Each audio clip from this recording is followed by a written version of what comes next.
আসসালামু আলাইকুম everyone, welcome to AP my cookbook. আজকে আমি বানাবো সোনালী মুরগি দিয়ে চিকেন রোস্ট। এই রোস্টটি রান্না করতে খুবই কম সময় লাগে এবং খুবই মজা হয়। তাহলে চলুন দেরি না করে রেসিপিতে চলে যাই। এখানে আমি 1.5 কেজি ওজনের একটি সোনালী মুরগি নিয়েছি ভালো করে ধুয়ে। এখন আমি সবগুলো মশলা দিয়ে ম্যারিনেট করে নেব। দিয়ে দিলাম 1 চামচ হলুদ গুঁড়ো, 1 চামচ ধনে গুঁড়ো, 1 চামচ জিরে গুঁড়ো, তারপরে দিব লবণ 1 চামচ। লবণ যার যার স্বাদ মতো, আমি আমার মতো করে দিলাম। এরপরে দিলাম 1 চামচ রসুন বাটা, 1 চামচ আদা বাটা। আর হ্যাঁ, বাসায় হুট করে কোনো মেহমান আসলে এই রোস্টটাই রান্না করতে আমার কাছে খুবই সহজ লাগে। আমি খুব সহজেই রান্না করে ফেলতে পারি। এরপর আমি দিয়ে দিলাম একটা রোস্টের মশলার প্যাকেট। এটা দিলে ফ্লেভারটা ভালো লাগে আমার কাছে, এজন্য আমি দিয়েছি। এরপর 3 টেবিল চামচের মতো তেল দিয়ে দিলাম, সয়াবিন তেল। আর হ্যাঁ, আমার বাচ্চার জন্য প্রায় এই রেসিপিটা রান্না করতে হয় আমাকে। এই চিকেন রোস্টের সাথে ঝরঝরে সাদা পোলাও হলে আমার বাচ্চার আর কিছুই লাগে না। এবার আমি দিয়ে দিলাম 4-5টা এলাচ আর অল্প একটু জয়ত্রী আর 3-4টা তেজপাতা আর দারচিনি দিয়ে ম্যারিনেট করে রেখে দিলাম প্রায় 10-15 মিনিটের মতো। এখন আমি পাতিলটি চুলায় দিয়ে 5-7 মিনিটের মতো রান্না করে নিব। তারপরে চুলা বন্ধ করে একটি ফ্রাইং প্যানে তেল দিব, 3টি পেঁয়াজ কুচি দিব।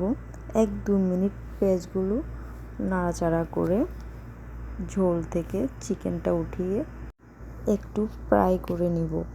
এভাবে ফ্রাই করে নিলে রোস্টের স্বাদটা আরও দ্বিগুণ বেড়ে যায়, খুবই মজা হয়। আর হ্যাঁ, আমার ভিডিওটি যদি ভালো লাগে প্লিজ সাবস্ক্রাইব করে পাশে থাকা বেল আইকনটি বাজিয়ে দিবেন। এখন আমি একে একে সবগুলো চিকেন একবারে দিয়ে দিচ্ছি, দিয়ে মাঝারি আছে হালকা ফ্রাই করে নিচ্ছি। এই যে ফ্রাই হয়ে গেল।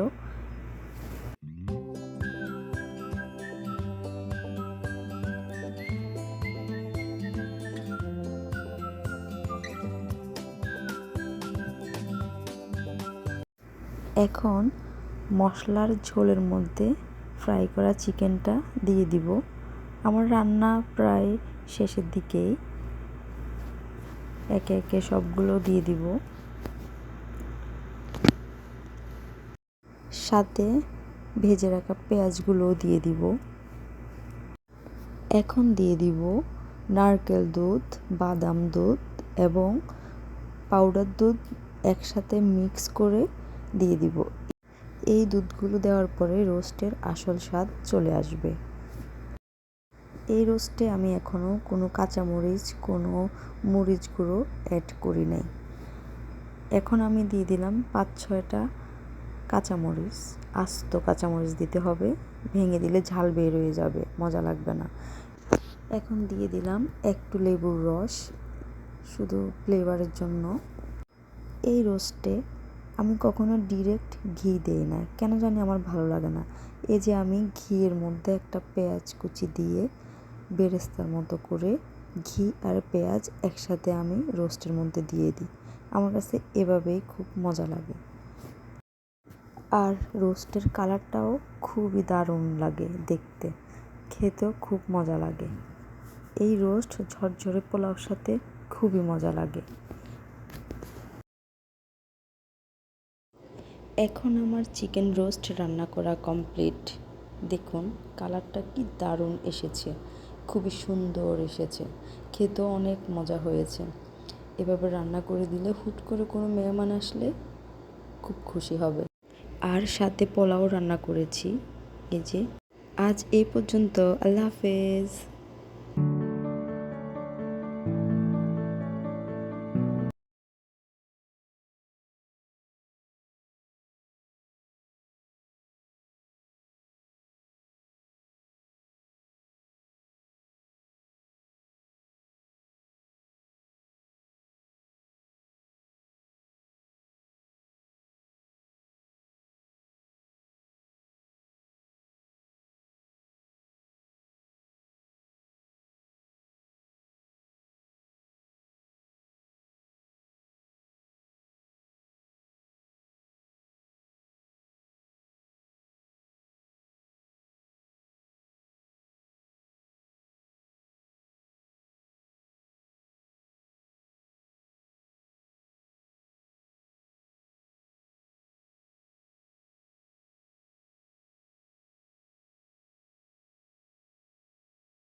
পুরো ভিডিও দেখার জন্য থ্যাংক ইউ। আল্লাহ হাফেজ।